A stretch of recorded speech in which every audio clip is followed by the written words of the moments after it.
there was a job, and I saw in the paper, metallurgical, have you heard, the metallurgical laboratory.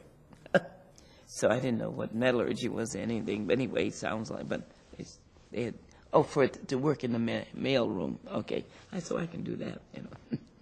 So, because I hadn't gotten into the college, you know, yeah, I was still working.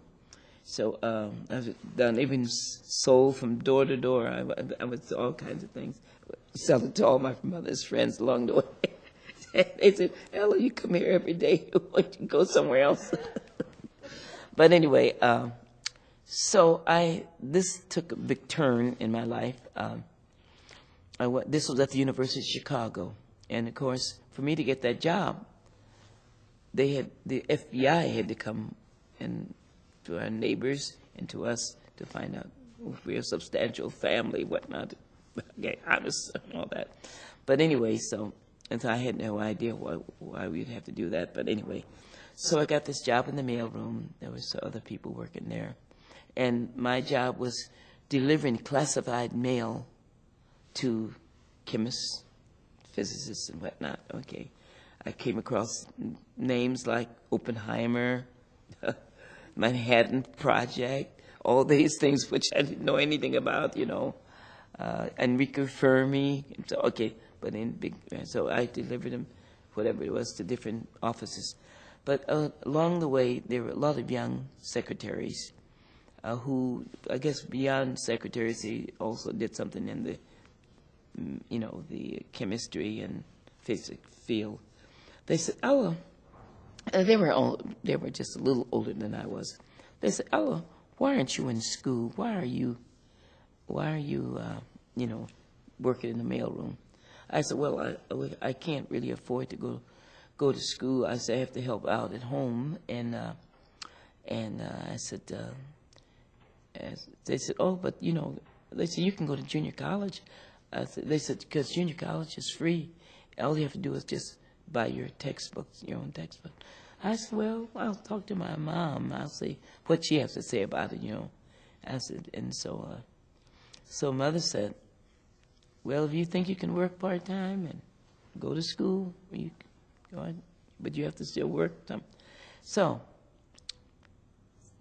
I decided, so when 1940, I think 1945, I was 21 years old. I knew I was that because that seemed like old because all the other kids were 17, 18. You know. But anyway, so these young girls, all Jewish, and they took a liking to me, and they said, "Go to school, Ella. You will find that it's the best thing to do one day." And so I went to junior college, graduated from there, went up, and I went up to Roosevelt. Well, they were having some problems there because they had started because there was a lot of prejudice over at one of the other schools that was not accepting all people. So Roosevelt University started as a college. It started, and so I went down there for about a year, and then I met someone from California. Said, "You ought to go out to California. They have a lot of wonderful schools out there and whatnot." And so from one situation to another, I went out there, finally worked some more, but I went to San Francisco State College. I finally.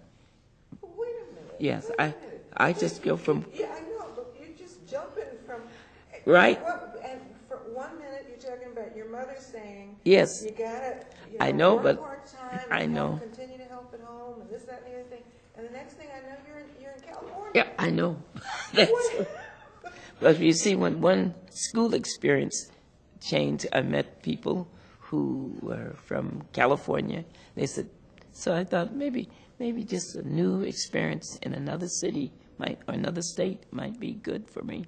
Weren't you nervous? I mean, you've never been far from home, and you know. And oh yes, I cried all the way on the train. A train again, another train experience. What did your mother say? Well, she